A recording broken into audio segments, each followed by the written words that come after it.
Today, we're diving deep into one of life's most ancient and fundamental secrets. We're unlocking the world of Kingdom Monera. Let's get right into it. So let me ask you something. When you picture the most successful life form on this planet, what pops into your head? Maybe humans? Or insects? Nope. You gotta think older, way simpler, and think absolutely everywhere. So what are they? The oldest, simplest, and most widespread organisms on Earth? Well, the answer is the incredible members of Kingdom Monera. These guys are the true OGs of life on Earth. They are all single-celled organisms called prokaryotes. And what that really means is they're built on a super simple plan. They don't have a true nucleus or any of the fancy internal parts that our cells do. Here's our game plan. We're going to start with a welcome to their micro-world, look at their simple cell blueprint, meet the whole Monera family, check out the extremists and innovators, and then we'll wrap it all up with a nice, clean summary. Okay, first up, let's grab our virtual microscopes and zoom all the way in. We're going to take a look at the simple cell blueprint that every single member of this kingdom is built on. Let's go inside the prokaryotic world. So, every organism in Monera shares these basic specs. They're all single-cell prokaryotes, no exceptions. Now, they can be loners, or they can hang out together in colonies, or even form long chains. And even their internal gear is different. Like their ribosomes, the little factories that build proteins, they use a simpler model, the 70S type, which is different from the ones in our own cells. Now, to really get what prokaryotic means, you have to look at what's missing compared to our own complex cells. You see, our cells have a true nucleus, where our DNA is all neatly packed away. Monera, they just have a nucleoid region. You can basically picture their DNA as a tangled bundle of yarn just floating around inside. And they're also missing all those complex little organs, or organelles, like the mitochondria that power our cells. It's life stripped down to the essentials. And this minimalist design is the key to their incredible success. I mean, look at their survival strategy. They are ridiculously adaptable. They can get food from sunlight, from weird chemicals, or just by eating other stuff. Most of them have a super tough cell wall to protect them, and they reproduce like crazy by just splitting in two. It's a simple toolkit, but it is so effective that they live absolutely everywhere, from deep sea vents to the inside of your stomach. All right, so we've got the basic blueprint down.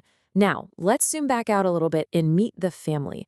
The Kingdom Monera is split into 4 really interesting and very different major groups. And here they are. You've got the archaeobacteria, who I call the extremists. Then there are the eubacteria, or the true originals. Next up, the cyanobacteria, aka the oxygen makers. And finally, mycoplasma, the minimalists. Pretty cool nicknames, right? Let's get to know them a little better.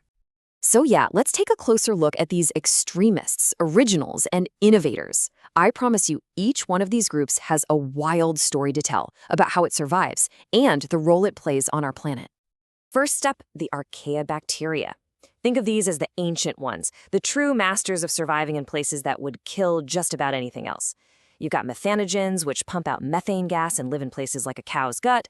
You have halophiles, which are total salt lovers and thrive in super salty lakes. And my personal favorite, the thermoacidophiles. These guys live in boiling acidic hot springs. Just incredible. Next, we have the eubacteria. These are the true bacteria that you run into every single day. They are literally everywhere.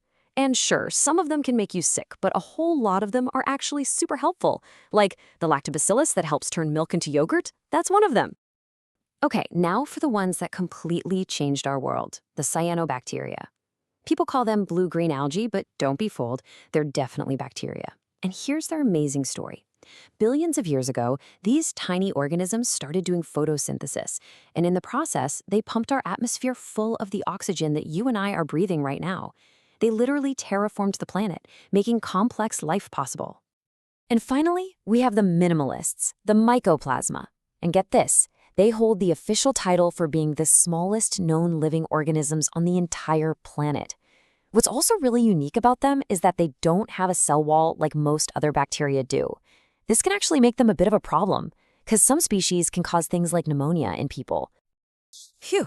Okay, we have covered a ton of ground, from the basic cell structure all the way to the 4 diverse families. So let's bring it all home and boil it down to the one crucial takeaway you really need to know. This is it. If you remember one thing from this whole explainer, make it this sentence. It's perfect. It sums up the entire kingdom, single-celled prokaryotes, the four main groups, their diverse ways of eating, and their super simple way of reproducing. Everything we talked about is packed right in there.